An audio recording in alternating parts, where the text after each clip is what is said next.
नमस्कार विद्यार्थी मित्रांनो, मी प्रोफेसर रवींद्र देशमुख, डायरेक्टर उन्नती career counselling centre, Chhatrapati Sambhajinagar. I hopes की सर्वच विद्यार्थ्यांनी ज्यांना महाराष्ट्रामध्ये MBBS व BDS ला ऍडमिशन घ्यायचं आहे किंवा ज्या विद्यार्थ्यांना ऑल ओव्हर इंडियामध्ये 15% गव्हर्नमेंट कोट्यामध्ये किंवा डीम मध्ये ऍडमिशन घ्यायचे आहेत, अशा विद्यार्थ्यांनी MCC चं रजिस्ट्रेशन प्रोसेस ही कंप्लीट केली असेल व MCC चॉईस फिलिंग पण केली असेल. त्याचसोबत स्टेटसाठी ज्या विद्यार्थ्यांना ऍडमिशन घ्यायचे त्यांची रजिस्ट्रेशन प्रोसेस ही कंप्लीट झालेली असावी. आता रजिस्ट्रेशन प्रोसेस झाल्याच्या नंतर किंवा MCC चॉईस फिलिंग झाल्याच्या नंतर फर्दर प्रोसेस काय, कॅप राऊंड काय असतात व त्या राऊंड मध्ये पहिल्या राऊंड मध्ये पहिल्या राऊंड मधून सेकंड मध्ये जायचे रूल्स किंवा सेकंड मधून थर्डला जायचे रूल्स, MCC मधून जर चॉईस फिलिंग आणि राऊंड करायचं असेल तर त्यासाठीच्या रिपोर्टिंगची पद्धत ही बदललेली आहे. त्याचप्रमाणे जर तुम्हाला महाराष्ट्रामध्ये यापुढे चॉईस फिलिंग आणि राऊंड अटेंड करायचे तर त्याचे रूल्स काय असणार आहेत व त्याच्यासोबत ही जी काही प्रोसेस आहे ऑल इंडिया आणि स्टेट ही सायमल्टेनियसली कशी चालते याच्याबद्दलचा एक थोडक्यात व्हिडिओ आपण याच्या आधी पण बघितलेला आहे. मात्र एक्झॅक्टली राऊंड कसे चालतात आणि पहिल्या राऊंड मधून सेकंड राऊंडला जाण्याचे रूल्स काय आहेत व त्याचप्रमाणे जर आपण MCC पण करत असू, MCC चे पण काउन्सिलिंग करत असू आणि स्टेटची पण काउन्सिलिंग करत असू तर त्याचं समन्वय कसं साधायचं याच्यासाठीचा एक छोटासा व्हिडिओ आपण बनवत आहोत की जो ऑलरेडी फ्लो आपल्याला MCCनीच त्यांच्या ब्राउचर मध्ये दिलेला आहे. तो फ्लो फक्त आपण समजून घेणार आहोत व त्यासोबतच या राऊंड मध्ये पार्टिसिपेट करत असताना त्याचे जे रूल्स आहेत तर ते रूल्स आपण या व्हिडिओमध्ये आजच्या समजून घेणार आहोत. तर सर्वप्रथम MCC चे रजिस्ट्रेशन प्रोसेस कंप्लीट झालेली आहे. त्याच्यानंतर आपण चॉईस फिलिंग पण MCC ची कंप्लीट केलेली आहे. आता आपल्याला 17 तारखेला सीट अलॉटमेंट समजणार आहे. आता सीट अलॉटमेंट समजल्याच्या नंतर या आधीची जी पद्धत होती ज्यामध्ये आपल्याला सीट अलॉट झाल्यावर कॉलेजला फिजिकली जॉईनिंगला जावं लागत होतं MCC मध्ये आणि स्टेटमध्ये पण. तर आता यावेळेस पासून MCCनी याला ऑनलाईन पद्धतीने फ्रीज व फ्लोट असे 2 ऑप्शन आपल्याला उपलब्ध करून दिलेले आहे की आता तुम्हाला इन्स्टिट्यूटला रिपोर्टिंगला न जाता फ्रीज किंवा फ्लोट करून तुम्ही ऑनलाईन पद्धतीनेच याचं रिपोर्टिंग करू शकता. ओके, तर त्याच्याबद्दल पण आपण या व्हिडिओमध्ये डिस्कस करणार आहोत. तर सपोज की आपल्याला MCC ची सीट अलॉट झालेली आहे. MCC ची सीट अलॉट झाल्याच्या नंतर तुम्हाला जसं MCC ने सांगितलंय की फ्रीज आणि फ्लोट असे 2 ऑप्शन आपल्याला दिल्या जाणार आहेत. तर आता फ्रीज म्हणजे काय? Freeze candidate is a candidate who does not want to upgrade and return the seat allotted to him her. म्हणजेच काय की बाबा फ्रीजचा अर्थ काय होते की तुम्हाला पहिला कॅप राऊंड मध्ये सीट अलॉट झाली व ती तुमची सॅटिस्फॅक्टरी सीट आहे की त्या सीटसाठीच तुम्ही नीटचा एक्झाम दिला होता की काउन्सिलिंग आणि काउन्सिलिंग प्रोसेसमध्ये पार्टिसिपेट केलं होतं. तीच जर सीट तुम्हाला मिळाली याचा अर्थ तुम्हाला ती सीट फ्रीज करायची आहे, त्याच कॉलेजला तुम्हाला ऍडमिशन घ्यायचं आहे. तर अशा कंडिशन मध्ये तुम्ही त्याला फ्रीज करू शकतात. ऑनलाईन पद्धतीनेच हे तुम्हाला फ्रीजची प्रोसेस करता येईल. त्याच्यानंतर तुम्हाला नेसेसरी जे डॉक्युमेंट्स आहेत ते वन टाइम MCCच्या पोर्टलला अपलोड करायचे आहेत व will have to report physically to allotted institute for admission. आणि जी इन्स्टिट्यूट तुम्हाला लागली आहे तिथे जाऊन तुम्हाला फिजिकली कॉलेजला जाऊन ऍडमिशन करून टाकायची आहे. याचाच अर्थ काय की तुम्हाला कॅप राऊंड 1 मध्ये MCCच्या सीट मिळाली, सीट मिळालेली तुम्हाला ती पसंत आहे, तीच तुमचं ड्रीम कॉलेज होतं. तुम्ही फ्रीज ऑप्शन सिलेक्ट केलं. फ्रीज ऑप्शन सिलेक्ट केल्याच्या नंतर तुम्हाला तुमचे त्या रिलेटेड जे काही डॉक्युमेंट्स कॅटेगरीचे आहेत ते सगळं अपलोड करावं लागेल आणि त्या कॉलेजला फिजिकली जाऊन तुम्हाला ऍडमिशन घ्यावी लागेल. आणि एक वेळा का तुम्ही ऍडमिशन घेतली तर continue to the study at the admitted institute. म्हणजेच काय की ते तुमचं ड्रीम कॉलेज होतं, तिथे जाऊन तुम्ही आता स्टडी करणं चालू करा. तुमची पूर्ण काउन्सिलिंग प्रोसेस ही संपलेली आहे. हे झालं ज्या विद्यार्थ्यांनी फ्रीज केलं असेल त्याच्यासाठी. ओके, त्याचप्रमाणे ज्या विद्यार्थ्यांनी फ्रीज केलेलं आहे त्यांनी इथे तर ऍडमिशन घेतलेली आहे नो डाऊट, परंतु त्याला वाटत आहे की मला माझ्या स्टेट काउन्सिलिंग मध्ये पण पार्टिसिपेट करायचं आहे, तर असा विद्यार्थी also participate in the state counselling, म्हणजे तो स्टेटच्या काउन्सिलिंग मध्ये पण पार्टिसिपेट करू शकतो. स्टेट मध्ये जर त्याला सीट अलॉट झाली तर अशा कंडिशन मध्ये want to join the allotted seat candidate will have to surrender AIQ seat, submit resign at the AIQ admitted institute. म्हणजेच काय जर एखाद्या विद्यार्थ्यांनी ऑल इंडियामध्ये फ्रीज केलं असेल, तिथे ऍडमिशन पण फिक्स केली असेल, मात्र त्यांनी स्टेटच्या काउन्सिलिंग मध्ये पार्टिसिपेट केलं व तिथे पण त्याला सीट अलॉट झाले, तर असे विद्यार्थी ज्या इन्स्टिट्यूटला तुम्हाला सीट मिळाली आहे त्या इन्स्टिट्यूटला जाऊन तिथे ती सीट रिझाईन करू शकतात व रिझाईन केल्याच्या नंतर पहिल्या आपल्या स्टेटच्या काउन्सिलिंग मध्ये जी सीट मिळाली आहे त्याला कंटिन्यू करू शकतात. हे झालं राऊंड 1 मध्ये ज्यांना फ्रीज झालेला आहे त्या विद्यार्थ्यांना राऊंड 1च्या एमसीसी कॅप 1 मध्ये काय काय ऍक्टिव्हिटी करायची आहे व त्यासोबत स्टेटच्या याच्यामध्ये काय करायचं आहे.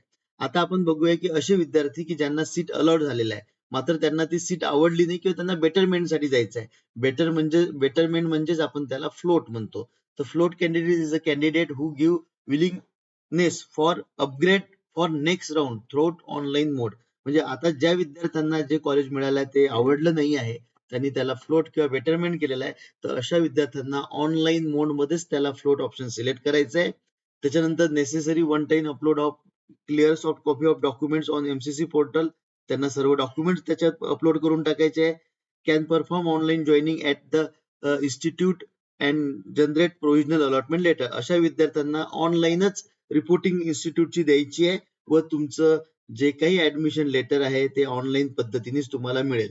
म्हणजे आता एमसीसीने यावेळेस सोपं काय केलंय की तुम्हाला कुठल्याच इन्स्टिट्यूटला फिजिकली न जाता तुम्ही ती सीट रिटेन करू शकता व पुढच्या काउन्सिलिंग प्रोसेसमध्ये पार्टिसिपेट करू शकता. फक्त त्यासाठी तुम्हाला तुमचे नेसेसरी डॉक्युमेंट जे काही आहेत ते ओरिजिनल कॉपी ही अपलोड करावी लागेल व कुठल्याच प्रकारची फीस तुम्हाला न भरता तुम्ही त्या कॉलेजला ऑनलाईन जॉईनिंग करू शकता व तुमचं ऍडमिशन लेटर हे कलेक्ट करू शकता. ओके, त्याचप्रमाणे तुम्हाला आता want to join state seat will have to submit online registration with आता जर तुम्ही ठरवलं की बाबा मला स्टेटच्या काउन्सिलिंग मध्ये पण जायचं आहे, म्हणजे असा विद्यार्थी की ज्यांनी अपग्रेडला गेलेला आहे आणि त्याला स्टेटच्या काउन्सिलिंग मध्ये पण जायचं आहे, तर तो पण स्टेटच्या काउन्सिलिंग मध्ये पार्टिसिपेट करू शकते. आणि जर त्याला स्टेटमध्ये जर सीट मिळाली तर अशा कंडिशन मध्ये want to join state seat, त्याला स्टेटची जर सीट जॉईन करायची असेल तर will have to submit online registration which is automatically recorded on MCC portal one submit my candidate. म्हणजेच काय की बाबा जर तुम्ही फ्लोट केलं असेल ऑल इंडियामध्ये आणि तुम्ही स्टेटच्या काउन्सिलिंग मध्ये पार्टिसिपेट करत असाल आणि स्टेटमध्ये तुम्हाला जर सीट मिळाली तर अशा कंडिशन मध्ये तुम्ही त्या पहिल्या राऊंड मध्ये जी ऑल इंडियामध्ये तुम्हाला सीट मिळाली होती त्या सीटला ऑनलाईनच रिझाईन करू शकता की ज्यामुळे ती ऑटोमॅटिकली ती कॅन्सल होऊन जाईल आणि या स्टेटच्या कॉलेजला जाऊन तुम्ही रिपोर्टिंग करू शकता. आता हा झाला पहिला राऊंड.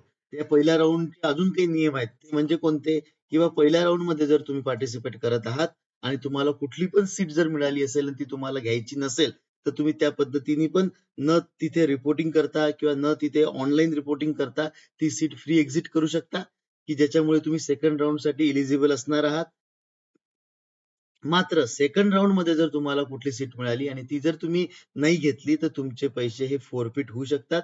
किंवा जर तुम्ही तिथे ऍडमिशन केली तरी पण आणि तिथे तुम्हाला रिपोर्टिंग नसेल करायचं, रिझाईन करायचं असेल तरी तुमचं पैसे हे फोरफिट होऊ शकतात. म्हणजे ते पैसे जे डिपॉझिट तुम्ही भरलेले आहे जसे की 10,000 रुपये गव्हर्नमेंटसाठी आहे, 2 लाख रुपये डीम साठी आहे, तर ते तुमचे पैसे फोरफिट होऊ शकतात. मात्र ज्या विद्यार्थ्यांनी एखाद्या इन्स्टिट्यूटला ऍडमिशन घेतलेली आहे मात्र एक आणि त्याची सीट सेकंड राऊंडला अपग्रेड नाही झाली तर अशा कंडिशन मध्ये तुम्हाला एक टाइम दिला जातो. त्या टाइम लाईन मध्ये जर तुम्ही तुमची सीट कॅन्सल केली तर तुमचे पैसे फोरफिट होत नाही. त्याचं एक वेगळं नोटिफिकेशन दरवर्षी एमसीसी देत असते, ते आलं की मी तुम्हाला कळवणारच आहोत. तर हा अशा पद्धतीचा पहिला राऊंड असणार आहे. अशाच पद्धतीने सेम राऊंड 2 पण सेम पद्धतीने असणार आहे की ज्यामध्ये तुम्हाला सीट अलॉट झाल्याच्या नंतर फ्रीज किंवा फ्लोट असे 2 ऑप्शन तुम्ही घेऊ शकता. फ्रीज करणारे विद्यार्थी त्या इन्स्टिट्यूटला फिजिकली जाऊन ऍडमिशन करून टाकतील व आपलं अकॅडमिक्स तिथे चालू करून टाकतील. ज्यांना तिथे करायचं नाहीये, स्टेटच्या काउन्सिलिंग मध्ये पार्टिसिपेट करायचंय, ते स्टेटच्या काउन्सिलिंग मध्ये पार्टिसिपेट करतील. तिथे जर त्यांना सीट अलॉट झाली तर त्यांना एमसीसी ची सीट ही ऑनलाईन पद्धतीने रिझाईन करावं लागेल, ऑफलाईन पद्धतीने जाऊन तिथे रिझाईन द्यावं लागेल व तुम्ही स्टेटची सीट घेऊ शकता. त्याचप्रमाणे ज्यांनी कॅपराऊंड 2 मध्ये फ्लोट ऑप्शन सिलेक्ट केलं असेल तर ते विद्यार्थ्यांना ऑनलाईन पद्धतीनेच त्या इन्स्टिट्यूटला जॉईनिंग द्यायचं आहे आणि त्यांचं ऍडमिशन लेटर डाउनलोड करून घ्यायचं आहे.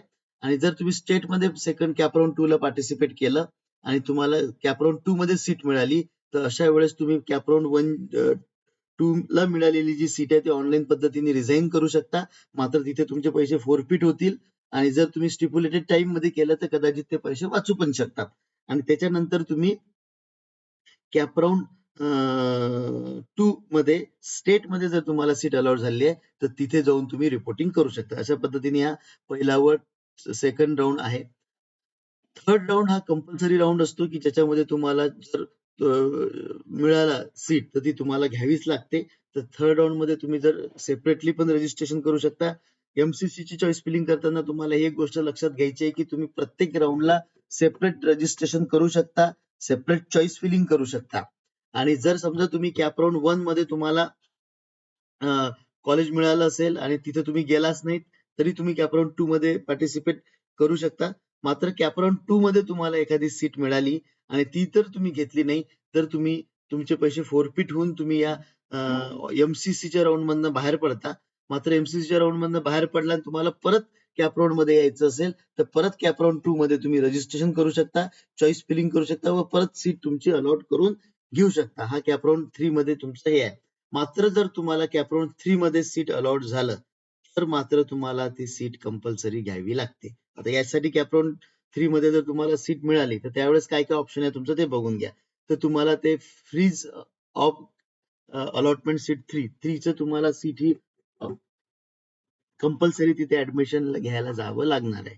त्याच्यानंतर अजून कॅपराऊंड 3 मध्ये काय होऊ शकतात तर seat retain on round 1 and round 2 no upgrade. म्हणजे राऊंड 1 मध्ये तुम्हाला जे मिळालं होतं तेच तुम्हाला 2 मध्ये मिळालं आणि तेच तुम्हाला 3 मध्ये मिळालं. तिसरी कंडिशन काय होऊ शकते की float candidate of round 1 and round 2 who get upgrade. म्हणजे तुम्ही जर 1 मध्ये आणि 2 मध्ये फ्लोट केलं असेल आणि तिसऱ्यामध्ये अपग्रेड झालं तर अशा सगळ्या पद्धतीच्या विद्यार्थ्यांना will have to report physically to allotted institute for admission. म्हणजे राऊंड 1, राऊंड 2, राऊंड 3 मध्ये जरी तुम्हाला सीट मिळाली असेल किंवा राऊंड 3 मध्ये अपग्रेड झाली असेल किंवा राऊंड 3 मध्ये पहिल्यांदाच फ्रेश सीट अलॉट झालं असेल, अशी कोणती पण कंडिशन असेल तरी तुम्हाला कंपल्सरी त्या इन्स्टिट्यूटला जाऊन रिपोर्टिंग करावं लागेल व तिथे ऍडमिशन ही तुम्हाला घ्यावी लागेल. Candidate will have to join the allotted seat. Non-joining candidate security deposit will be forfeit. No resign is allowed. म्हणजेच काय तिसऱ्या याच्यामध्ये जर तुम्हाला रिझाईन ती सीट करता येत नाही जर तुम्हाला मिळालं असेल तर आणि तुमचे जे पैसे आहेत ते फोरफिट होतात तुम्ही जर नाही गेला तरी पण आणि जाऊन तिथे जाऊन कॅन्सल केली तरी पण.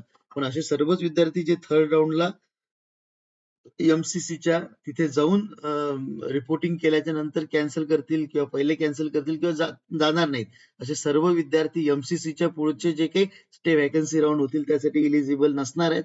मात्र हे सर्वच विद्यार्थी स्टेट काउन्सिलिंग मध्ये मात्र इलिजिबल असणार आहे. तुम्ही तुमच्या स्टेट काउन्सिलिंग मध्ये जाऊन रिपोर्टिंग पुढची फर्दर प्रोसेस ही स्टेट राऊंड मध्ये करू शकता.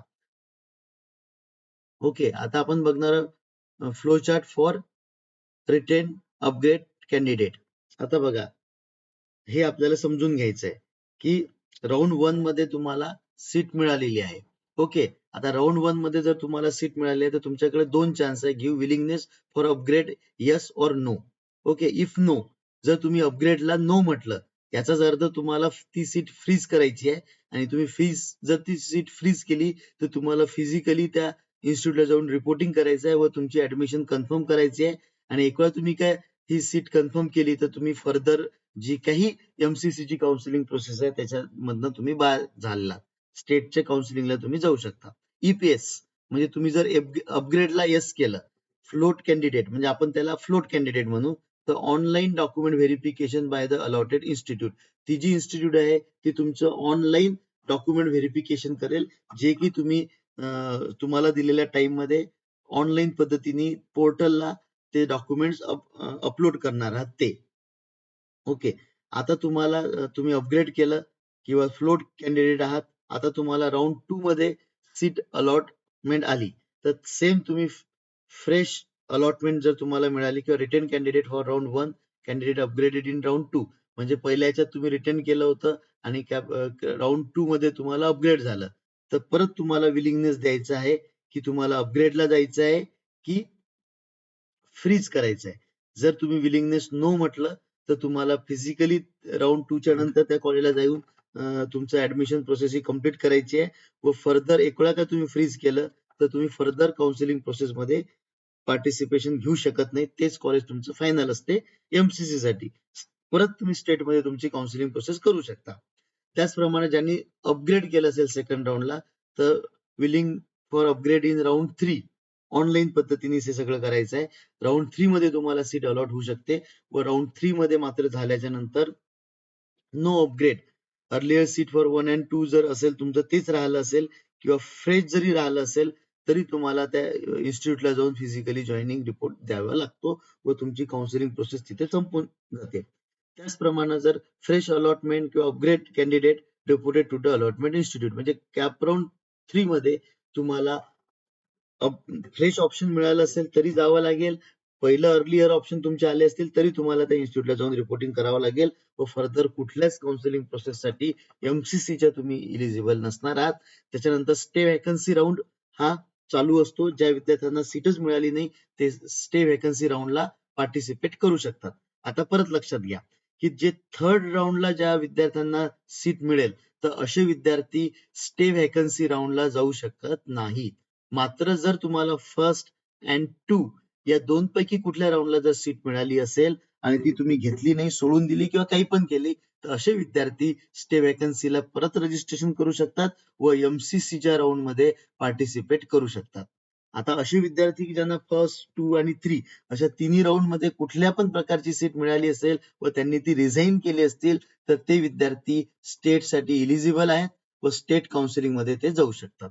आता हे झालं एमसीसीचं. एमसीसीचं मी तुम्हाला सांगितल्याप्रमाणे ऑल इंडिया काउन्सिलिंग मध्ये ऑनलाईन पद्धतीने तुम्हाला फ्लोट फ्री स्लाइड करू शकता. मात्र ज्या विद्यार्थ्यांना स्टेटमध्ये ऍडमिशन घ्यायचं असेल तर अशा विद्यार्थ्यांना पर्सनली प्रत्येक इन्स्टिट्यूटला जाऊन तुम्हाला रिपोर्टिंग करणं पहिल्या राऊंड, सेकंड राऊंड, थर्ड राऊंडला जरुरी आहे. थोडक्यात मी ब्रीफिंग तुम्हाला याचं देऊन देतो. हे जे सगळं आपण बघितलं त्याचं की एमसीसी हे 3 राऊंड कंडक्ट करणार आहेत. ओके, फर्स्ट, सेकंड आणि थर्ड. फर्स्ट राऊंड हा फ्री एक्झिट असेल. याच्यामध्ये जर तुम्हाला एखादं कॉलेज मिळालं तुम्ही तिथे नाही गेला तरी तुम्ही सेकंड राऊंड साठी इलिजिबल असाल. तुम्ही तिथे न जाता त्याला बेटरमेंटला गेलात म्हणजे नॉन फ्रीज किंवा फ्लोट ऑप्शन सिलेक्ट केला तरी तुम्ही सेकंड राऊंडला जाऊ शकता किंवा तुम्ही फ्रीज करून त्या कॉलेजला जर ऍडमिशन घेतली फिजिकली तर मात्र तुम्ही सेकंड थर्ड राऊंड साठी इलिजिबल नसणार आहेत. मात्र तुम्ही पहिल्या राऊंड मध्ये फ्रीज जरी केलं असेल तरी तुम्ही स्टेटच्या राऊंड साठी इलिजिबल असता. मात्र त्यासाठी तुम्हाला तुमच्या पहिल्या राऊंडची जी सीट आहे ती तिथे जाऊन रिझाईन द्यावी लागेल तरच तुम्ही स्टेटच्या राऊंड साठी इलिजिबल असाल. ओके, आता आपण कॅपराऊंड 2 मध्ये गेलो म्हणजे तुम्हाला फर्स्ट मध्ये अलॉटच नाही झाला आणि कॅपराऊंड 2 मध्ये तुम्हाला पार्टिसिपेशन घेऊ शकता. कॅपराऊंड 1 मध्ये तुम्ही जर सीट मिळाली त्याला फ्लोट केलं आणि मग फिजिकली रिपोर्टिंग केलं, सॉरी ऑनलाईन पद्धतीने रिपोर्टिंग केलं इन्स्टिट्यूटला आणि त्याला डॉक्युमेंट व्हेरिफिकेशन पण तुमचं झालं तर कॅपराऊंड 2 मध्ये परत चॉईस फिलिंग तुम्ही करू शकता. चॉईस कॅपराऊंड 2 मध्ये जर तुम्हाला सीट मिळाली तर तुम्ही तिथे जाऊन फ्रीज करू शकता. फ्रीज जर तुम्ही केलं तर फिजिकली तुम्हाला त्या कॉलेजला जाऊन रिपोर्टिंग करून तुमची फर्दर प्रोसेस ही संपुष्टात येईल. मात्र तुम्ही स्टेटच्या काउन्सिलिंगसाठी इलिजिबल असाल. कॅपराऊंड 2 मध्ये जर तुम्हाला एखादी सीट मिळाली आणि तुम्हाला ती पण सीट नसेल पाहिजे किंवा पहिलीच सीट तुमची अपग्रेड झाली किंवा पहिलीच सीट तुमची राहिली तरी तुम्ही याला फ्लोट ऑनलाईन पद्धतीने फ्लोट करू शकता व कॅपराऊंड 3 मध्ये पार्टिसिपेट करू शकता. आता कॅपराऊंड 3 मध्ये तुम्ही गेला. आता कॅपराऊंड 3 मध्ये गेल्यावर तुम्हाला जर फ्रेश अलॉटमेंट झाली असेल, पहिल्यांदाच झालं असेल तरी तुम्हाला ती सीट तुमची फ्रीज होते. तुम्हाला त्या इन्स्टिट्यूटला जाऊन रिपोर्टिंग करून ऍडमिशन करावी लागते किंवा पहिल्या आणि दुसऱ्यामध्ये तुमचं अपग्रेड झालं नाही, जे पहिल्या ह्याच्यात लागलं होतं तेच असेल तरी तुम्हाला त्या कॉलेजला जाऊन रिपोर्टिंग करावं लागेल किंवा पहिल्या ह्याच्यात तुम्हाला सीट मिळाली ती सेकंड मध्ये अपग्रेड झाली, थर्ड मध्ये नाही झाली तरी तुम्हाला त्या कॉलेजला जाऊन फ्रीज करावं लागेल व ऍडमिशन कन्फर्म करावी लागेल. मात्र जर तुम्हाला आता या थर्ड राऊंड मधली पण सीट आवडली नसेल आणि तुम्हाला स्टेट काउन्सिलिंग मध्ये पार्टिसिपेट करायचं असेल तर या थर्ड राऊंडचं तुम्हाला सीट जी आहे ती रिझाईन करावी लागेल आणि रिझाईन केल्याच्या नंतर तुम्ही जे काही पैसे तिथे भरले होते डिपॉझिट म्हणून ते तुम्हाला मिळणार नाहीत. मात्र तुम्ही या स्टेटच्या काउन्सिलिंगमध्ये पार्टिसिपेट करू शकता. या व्यतिरिक्त असे विद्यार्थी की जे पहिल्या आणि सेकंड राऊंड मध्ये त्यांना कॉलेज मिळालं होतं, त्यांनी त्याला रिझाईन केलं किंवा सोडलं किंवा घेतलंच नाही, तर अशा वेळेस पहिल्या राऊंडला तर पैसे फोरफिट होणार नाही. सेकंड राऊंडला स्टिप्युलेटेड टाइम मध्ये, त्यांनी दिलेल्या टाइम मध्ये तुम्ही गेला तर कदाचित पैसे तुमचे फोरफिट होणार नाही. मात्र बाकीच्या टायमिंगला केलं तर तुमचे पैसे फोरफिट होईल. मात्र असे विद्यार्थी जो याच्या पुढचा स्टे व्हॅकन्सी राऊंड होणार आहे, या स्टे व्हॅकन्सी राऊंडसाठी इलिजिबल असतील एमसीसीचे आणि ते त्याच्यामध्ये पार्टिसिपेट करू शकतात. तर अशा पद्धतीचा हा फ्लो चार्ट आहे. आय होप्स की तो सगळ्यांना समजला असेल. नसेल समजला तर तुम्ही आम्हाला फोन किंवा व्हॉट्सअपच्या माध्यमातून कॉल करू शकता किंवा प्रत्यक्षात उन्नती करिअर काउन्सिलिंग सेंटरच्या ऑफिसला व्हिजिट करून ही सगळी प्रोसेस समजून घेऊ शकता व ऑनलाईन पद्धतीने फ्रीज फ्लोट स्लाइड कसं करायचं हे सगळं आम्ही तुमचं उन्नती करिअर काउन्सिलिंग सेंटरच्या माध्यमातून करून देणार आहोत. ज्यांना स्वतः घरी करायचं असेल तर ते फोन किंवा व्हॉट्सअपच्या माध्यमातून आम्हाला विचारू शकतात. तर अशा पद्धतीचं हे कॅप राऊंडचा फ्लो चार्ट असणार आहे. हा आय होप्स की तो सगळ्यांना समजला असेल. नसेल समजला तर आम्ही तुमच्यासोबत कनेक्ट आहोतच. तुम्ही केव्हा पण येऊन आम्हाला भेटू शकता आणि फर्दर प्रोसेससाठी विचारू शकता. Thank you very much.